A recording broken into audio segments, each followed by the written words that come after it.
Yeah, I think during these 3 last meetings we have seen a big commitment on behalf of the Ministry of Peshmerga. We had always the Secretary General of the Ministry who was here in the meetings, dedicated, discussing, and very high-level commanders and political leaders together with coalition forces, with international organizations, etc. And we really see, in fact, that there are steps forward. We had 2 meetings where we had, I think we started with more maybe general discussions, and that really we have been getting forward towards recommendations, and also to some extent some recommendations are already being implemented. We're happy to see that. We were happy to hear about decree number 3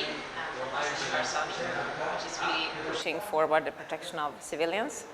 And also we heard about some committee of investigation that is being set up with field visits, which are also some of the recommendations that were being discussed in the meetings, and of course that have come out in some of the reports by international NGOs also on difficulties, let's say, in terms of implementation. So we do see that there is progress.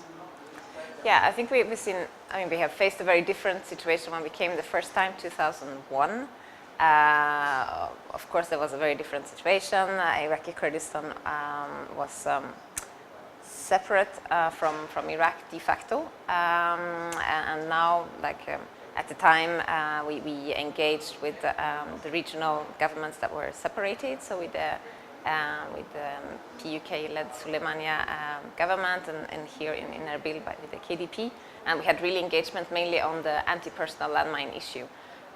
So there we saw a commitment. So in 2002, they signed an agreement to prohibit definitely the use of anti-personnel mine, and to cooperate in mine action, specifically demining. So there were several organizations also, they were working here before, but we really saw this was an important commitment to really to show that anti-personnel mines should not be used in any case. Of course, this remains since Iraq has signed also the Ottawa Convention.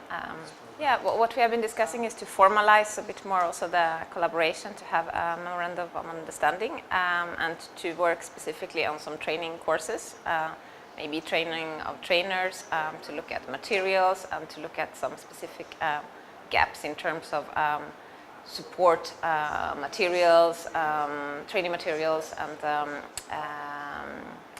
there was a discussion on the rules of engagement, which is also very important, and we think this is really something that there was a request from the commanders, and that could also be worked on.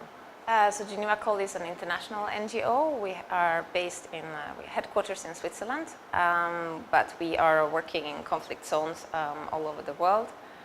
We are working specifically for the protection of the civilian population, and we do this through several means. One of the main means is to engage with the armed actors. Our specificity has been really to engage with armed non-state actors, but we engage with all relevant actors, in fact, to further the protection of the civilian population. And we do have a lot of collaboration with different organizations here, like MERI, for example, or other civil society organizations, for training of their staff, also for them to really spread the knowledge of humanitarian norms. We also have some public campaigns also to reach out to a wider audience. There is the Fighter Not Killer campaign, for example, that is now ongoing here, and it's really to spread the messages of humanitarian law and to protect the civilian population.